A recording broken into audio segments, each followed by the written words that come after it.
Սիրելի ունգընտիրներ, ահա շարունակում ենք խորհրդատությունների այն շարքը, որի առանցքը մարդ էակն է, ինձ համար ամենից կարևոր նյութը, որի մասին մարդ հաճախ, շարունակաբար, անընդմիջաբար պետք ունի մտածել։ Անցյալ անգամ խոսեցինք մարդու հարաբերության մասին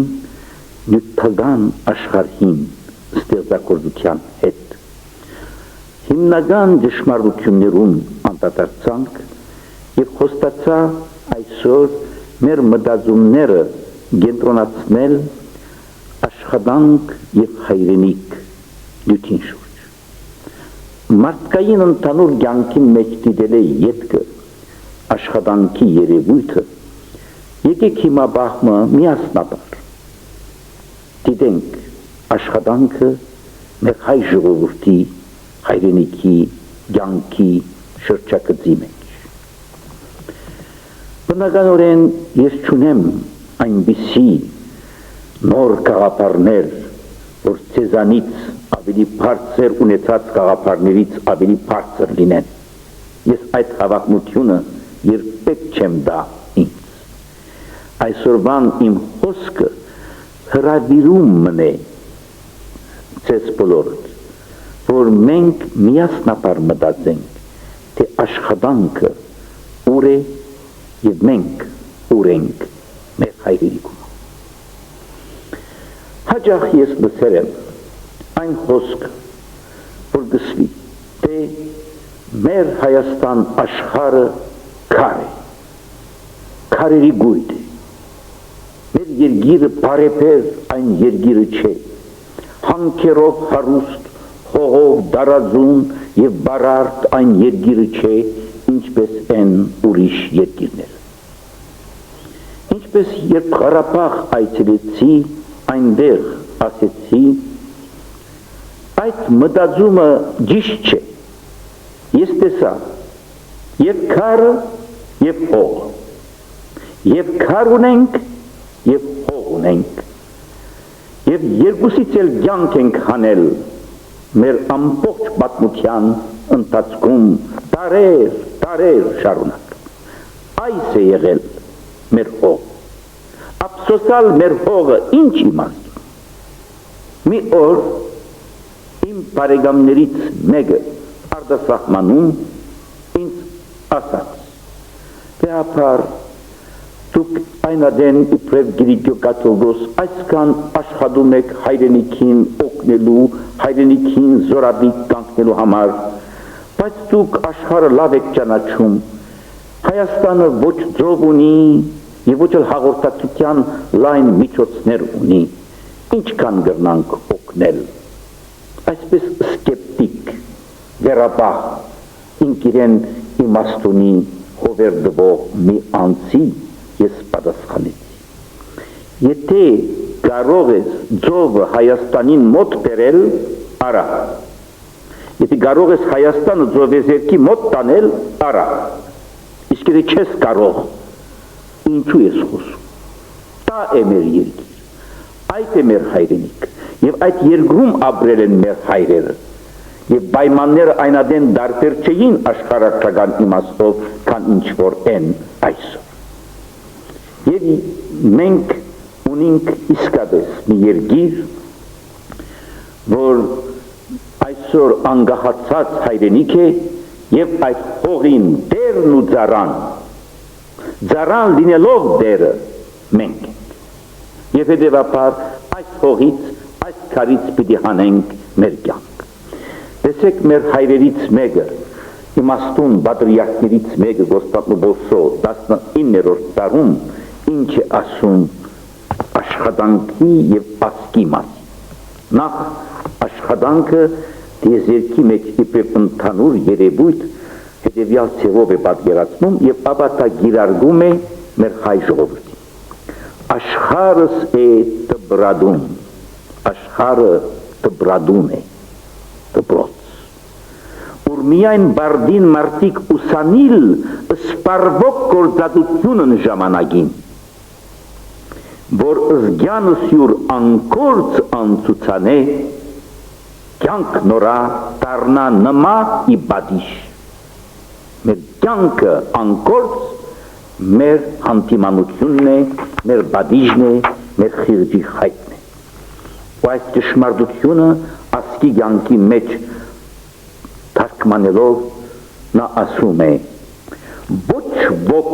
թշնամի այնքան զորավոր է ի գործանել զասկ մի ողջույն, որքան դատարկություն եւ ծունություն։ Ոչ մեկ թշնամի այնքան զորավոր է, որ կարող լինի գործանել ամբողջ մի ասկ, որքան այդ ասկին մեջ բույն դրած դատարկությունը եւ ծունությունը։ Զբարիսպ ամուր, զորպրնությունքն թշնամյաց չգարեն կանտել,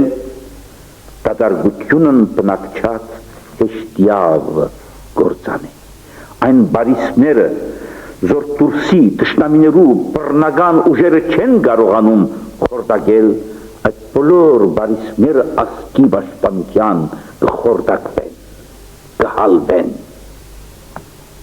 հեշտությամբ կգործանվին, երբ բնակիչները այդ բարիսպին մեջ մնան դատարկաբորդ, դատարկաշրջիկ եւ անկորձ։ Եվ այդպես չի եղել մեր Հայաստան աշխարհում։ Եվ այդպես եղած լիներ, մենք այսօր չէինք լինի այն ասկը, որ ենք։ Ճիշտ է, շատ բան է գործանվել։ Ճիշտ է, որ մենք այս հողի դյուրավ կյանք չենք անել, բայց քարից էլ մենք արվեստ ենք սարքել, գաշուց էլ մենք մակաղատ ենք սարքել, մենք երբեք անկորձ չենք մնացել։ Եվ դրա համար ես այսօր կուզեի, որ մենք բոլորս անդրադառնանք այն հիմնական իրողությանը, որ այս հողից եւ այս երկրից պիտի հանենք մեր կյանքը, դուրսի վրա ովևէ մեկ հույս տնելը մեզ կդարձնի կախյալ ասկի հոգեբանությամբ սնվող եւ ապրող մի խեղճ ասկ։ Եվ դրա համար ես ծնած լինելով խեղճ պայմանների դա մի գյուղում ես իմ աչքերովս տեսել եմ եւ ուրիշ անգամ էլ ասել եմ։ Ես տեսել եմ, թե ինչպես իմ հայրերն ու մայրերը, իմ հարազատ, մեծ հայր, 85 տարեկանում, երբ այլևս ոտքի չէր կարողանում կանգնել, երբ հիվանդանոց տարեցին նրան, 3 օր ետքը բժիշկն ասեց, հիվանդանոցը նրա գերեզմանը կլինի, դարեք նրան դաշտը, պարտեզ, տարեցինք իրեն գյուղ, 2 տարի ապրեց, նստելով ձերքը մուրճի նման առնելով պահ քրքրում էր հող, որ կյանք անի իր ընտանիքի համար։ Ես տեսել եմ օրինակի համար մուսադաղցի ժողովրդին։ Նրանք երբ դուրս բողբեցին մուսադաղի հերոսական հողից, երբ խլյակների նման նետվեցին բասիթի այն ձովեզերքը ավազների վրա, ինչպես վերստին շինեցին իրենց կյանք, երբ բերվեցին Լիբանան, այնտեղ մի գյուղ, ավելի ճիշտ մի դաշտի մեջ զետեղվեցին, տրվեցին ֆրանսիացիների կողմից։ Եվ հիշում եմ եւ երբեք չեմ մոռանա այն պատկերը, դուփերից կարծեք բաղկացած բնակներ էին շինել նրանց համար, 4 պատով եւ 1 ծածկույթով մի բնակ, տարիներն անցան, այդ գյուղացին չարքաշ, կարշներ գյուղացին, հողից բաղդես սարքեց, ցանեց եւ Աստված օրհնեց իր ցանքը։ Այսօր այն ջարը մուսադաղցի ժողովրդին նոր բնակարանը դարձել է հբարդության առիթ մեր ամբողջ լիբանանահայ ժողովրդի համար, որովհետև այդ ժողովուրդը գիտավ ուրիշից չսպասել իր կյանք, ինք իր ջակտի քրդինքով շահել այդ կյանք։ Եվ դրա համար ես հավատում եմ, որ մենք այսօր Հայաստան, որ նեղ պայմանների միջից ենք անցնում, դա ես լավ եմ իմանում, բայց հուսահատության չպետք է գնալ։ Եվ մենք պետք ունենք հոգեփոխության, հոգեփոխությունից կախում գունենա նաև կյանքի արտաքին պայմանների բարեփոխումը։ Երբ եկավ Լենինագանի Գյումրիի շրջանի երկաշարժ, աղետի կոդի հռչակվեց, և գիտեմ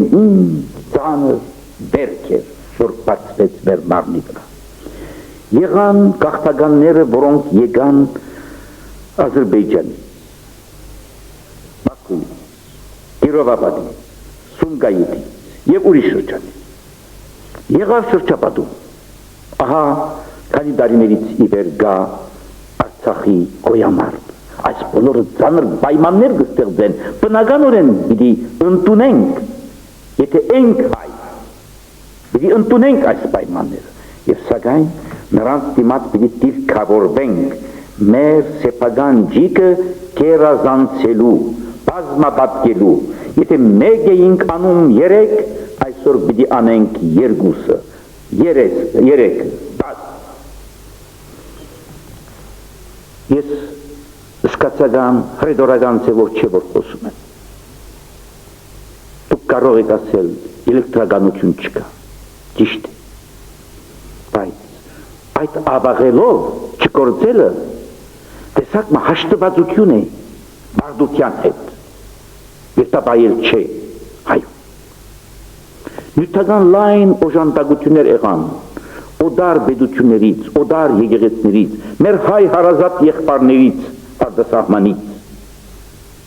և մեր ժողովուրդը մի մասը վարժվեց դուրսից սպասել որոշ նյութական օգնություն։ Դա բնական էր, բայց դա չի կարող լինել դեպական։ Ես անցյալները, երբ այցելեցի Շիրակ թեմը և այցելեցի Արցախի թեմը, դեսա տասնյակներով եկեղեցիներ, որոնք մեր հայրերի կողմից են շինվել, և այժմ անկործածության վիճակի մեջն են, որովհետև բնության կամ երկրաշարժի հետևանքներով նրանք այժմ վնասվել են, պետք ունեն նորոգության։ Որտեղ որ խոսում եմ այստեղ կամ ուրիշտեղ հայրենիքում, ամեն մարդ սպասում է, որ այդ եկեղեցիները շինվեն դուրսից եկած օժանդակություններով։ Լավ, դուրսի մեր եղբայրները մեզ կօգնեն, վստահ։ Բայց այդ եկեղեցիները, հազարներով եկեղեցիներ մեր Հայաստան աշխարհում, ով շինեց։ Դուրսի մարդիկը շինեցին, մենք շինեցինք, մեր իշխաններ, մեր շինականներ, մեր գյուղացիներ։ Այստեղ Էջմիածնում, երբ եկեղեցի շինվեց, առաջին եկեղեցի, Ակտանկեղոսն ասում է, վստադը հայոց արքան Մասյաց լեռնից 7 ժայռեր իր ուսի վրա դրեց, որոնցից ամեն մեկը 7 մարդ չէր կարողանում շալկել, բերեց Աշխեն Թակուհին իր ձիրանի հագուստի կոկնոցով հող լցրեց հիմքերի մեջ, Խոսրով տուղտ արքայակրոջ հետ միած։ Դա սիմվոլիկ է, այն իմաստով, որ ժողովուրդը ինք իր կյանքից կտնե իր եկեղեցու կյանքի մեջ, ինքը կմասնակցի, և դա իրեն համար առողջություն է և բադիվ է, և մենք այլևս պետք ունենք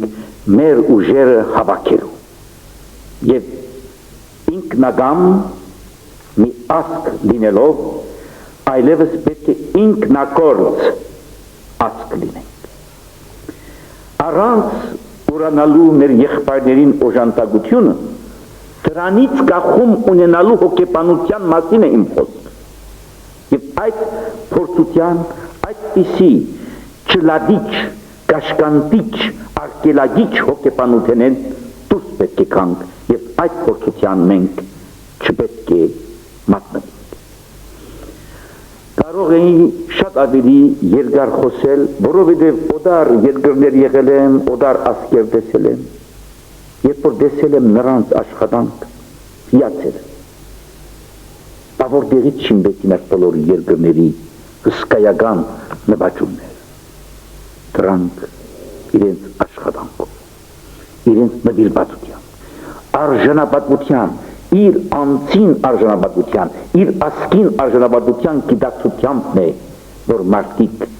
քաղաքագիտություն են ստեղծում։ Մեր հողը, մեր հայրենիքը, մեր կյանքի աղբյուրն է, այս է,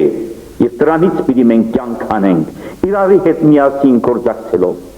բարգեշտ աշխատանք, առանց իրար խաբելու, առանց իրարից գործելու, առանց խորելու, աշխատենք եւ մեր կյանքի մեջ մենք հրաշքներ կարող ենք գործել։